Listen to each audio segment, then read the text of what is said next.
우리가 오늘부터 살펴보게 되어지는 6장부터 8장에서는 이 신득이의 원리에 따라서 믿음으로 의롭다함을 받은 자가 삶 가운데서 예수님을 닮아서 거룩하게 되어지는 성화와 성도가 누리게 되는 죄로부터의 자유와 승리에 대해서 다루고 있습니다.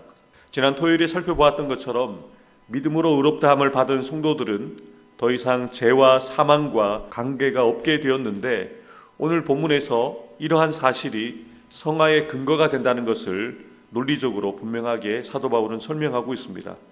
바울은 먼저 이렇게 질문을 던지고 있습니다. 그런즉 우리가 무슨 말을 하리요? 은혜를 더하게 하려고 죄에 거하겠느냐?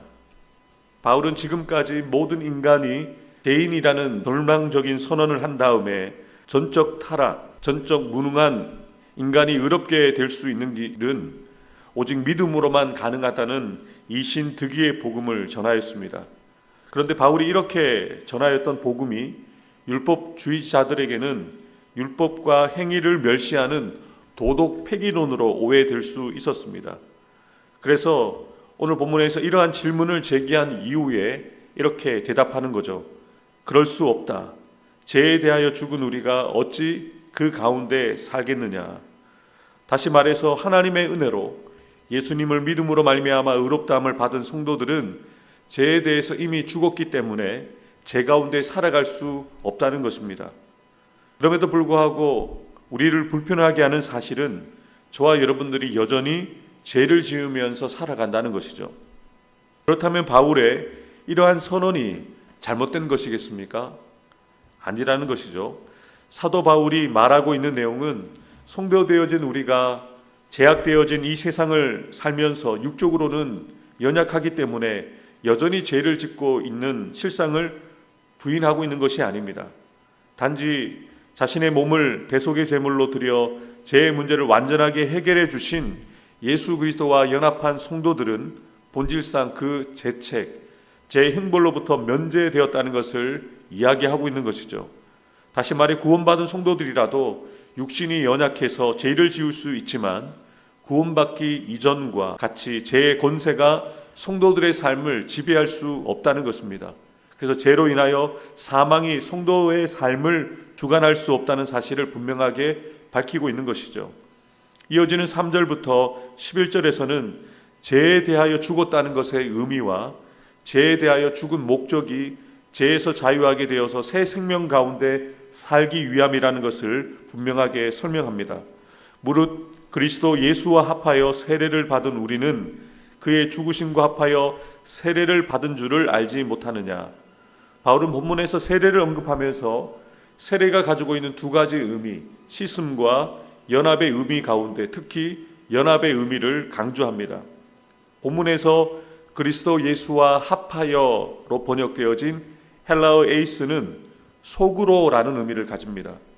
이는 세례를 받은 자가 그리스도 안으로 들어가 그리스도와 하나 되는 연합을 이루었다는 것을 말하고자 하는 것이죠. 이런 의미에서 바울이 말하고 있는 세례는 교회에서 치러지는 하나의 성례로 이루어지는 물세례 이상의 의미를 가지고 있는 것입니다. 성령 세례를 말하고 있는 것이죠.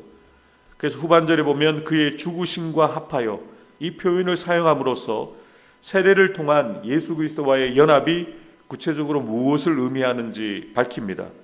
예수 그리스도와의 연합은 먼저 예수 그리스도의 죽음과의 연합을 의미하는 것이죠.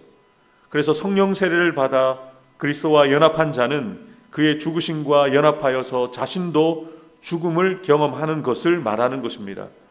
다시 말해 그리스도와 연합한 자는 실제로 몸이 죽은 것은 아니지만 그리스도의 죽음이 곧 자신의 죽음이 되어 자신 역시 죄에 대하여 죽은 바 되었다는 것을 의미하는 것이죠. 4절 말씀 함께 읽도록 하겠습니다. 그러므로 우리가 그의 죽으심과 합하여 세례를 받음으로 그와 함께 장사되었나니 이는 아버지의 영광으로 말미암아 그리스도를 죽은 자 가운데서 살리심과 같이 우리로 또한 새 생명 가운데서 행하게 하려 함이라. 아멘. 4절에서는 3절의 내용, 그리스도의 죽으심과 함께 세례 받은 것의 결과가 무엇인지 보여줍니다.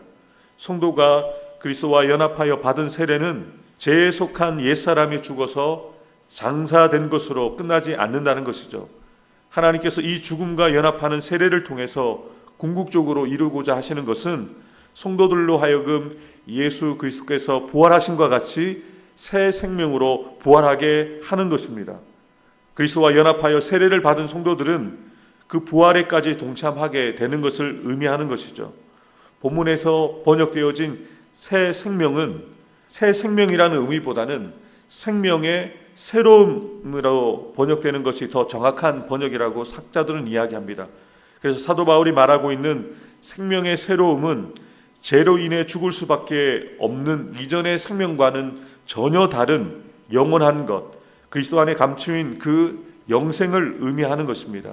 그래서 누구든지 예수 그리스도와 함께 죽지 않았다면 생명의 새로운 것, 그것을 얻을 수 없기 때문에 생명의 새로운 것 가운데 행하는 새로운 생활을 기대할 수 없었지만 그리스도와 함께 옛사람이 죽은 성도들은 새 생활이 가능하게 되었다는 것을 밝히면서 이것이 바로 그리스도와 연합한 세례의 목적이라는 것을 사도 바울이 설명합니다.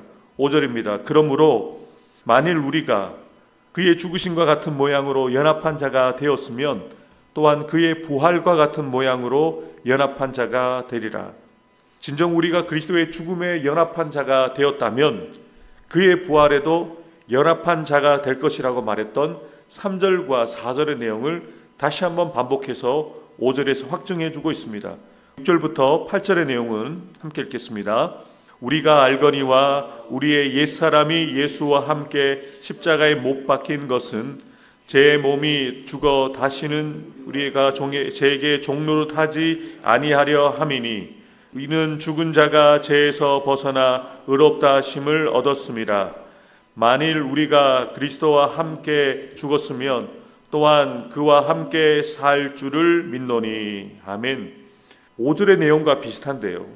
이처럼 바울이 비슷한 내용을 다시 반복하고 있는 것은 이제 죄에 대하여 죽은 성도들은 하나님께 대하여 산자로 살아가야 한다는 것을 분명하게 밝히기 위해서 그리스도와의 연합이 죽음뿐만 아니라 삶에서도 적용된다는 것을 다시 한번 상기시켜주고 있는 것입니다. 9절과 10절입니다.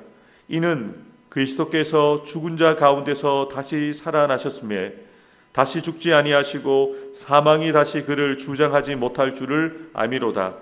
그가 죽으심은 죄에 대하여 단번에 죽으심이요 그가 살아나심은 하나님께 대하여 살아 계심이니 이와 같이 너희도 너희 자신을 죄에 대하여는 죽은 자요 그리스도 예수 안에서 하나님께 대하여는 살아있는 자로 여길지어다. 아멘. 그리스도 예수의 죽으심과 사심의 영적인 원리를 우리에게 적용하고 있는 8절부터 10절의 내용의 결론 부분인데요. 로마 교회 성도들뿐만 아니라 오늘을 살아가는 성도들을 향한 바울의 간절한 탄원이라고 볼 수가 있습니다. 이 바울의 요청대로 저와 여러분들은 죄로부터 완전히 해방되었고 하나님을 위하여 사는 자로 인식해야 한다는 것을 바울은 우리에게 분명하게 권면하고 있는 것이죠. 자신을 죄에 대하여는 죽은 자요 그리스도 예수 안에서 의에 대하여 하나님께 대하여 살아있는 자라는 것을 로마교회 성도들에게 기억하라고 오늘을 살아가는 저와 여러분들에게 기억하라고 분명하게 권면하고 있는 것입니다. 마지막으로 12절부터 14절을 함께 읽겠습니다.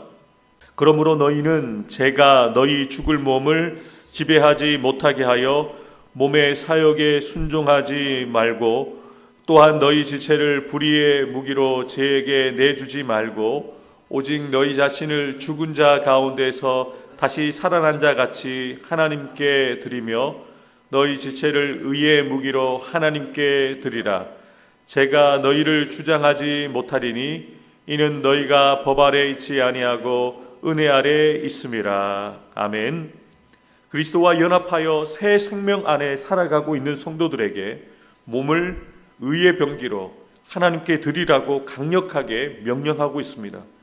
예수 그리스도를 믿음으로 말미암아 의롭다함을 받은 성도들은 더 이상 자신의 지체를 죄 아래 방치해서 제 세력으로 하여금 마음대로 하게 해서는 안 되며 의로운 삶을 위해서 쓰여지도록 하나님의 영광을 위해서 쓰여지도록 자신을 하나님께 드리라고 강하게 명령하고 있는 것이죠.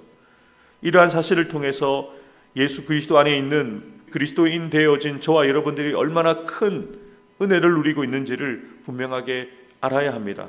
사도 바울이 우리에게 분명하게 권면합니다. 우리가 더 이상 죄에 대하여는 죽은 자고 의에 대하여 하나님께 대하여는 살아있는 자로 우리 스스로를 그렇게 인정하고 고백하면서 이제는 우리 자신을 하나님께 드리며 우리의 몸을 하나님의 의의 무기로 드리는 자가 되어야 된다라고 분명하게 권면하고 있는 것이죠.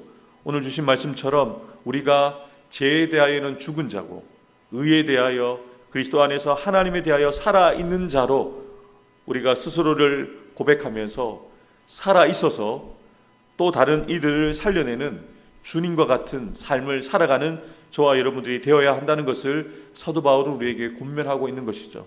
사랑하는 성도 여러분, 저와 여러분들이 살아있어야 합니다. 하나님께 대하여 의에 대하여 살아있는 자가 되어야만 우리가 다른 이들을 살릴 수가 있기 때문이죠.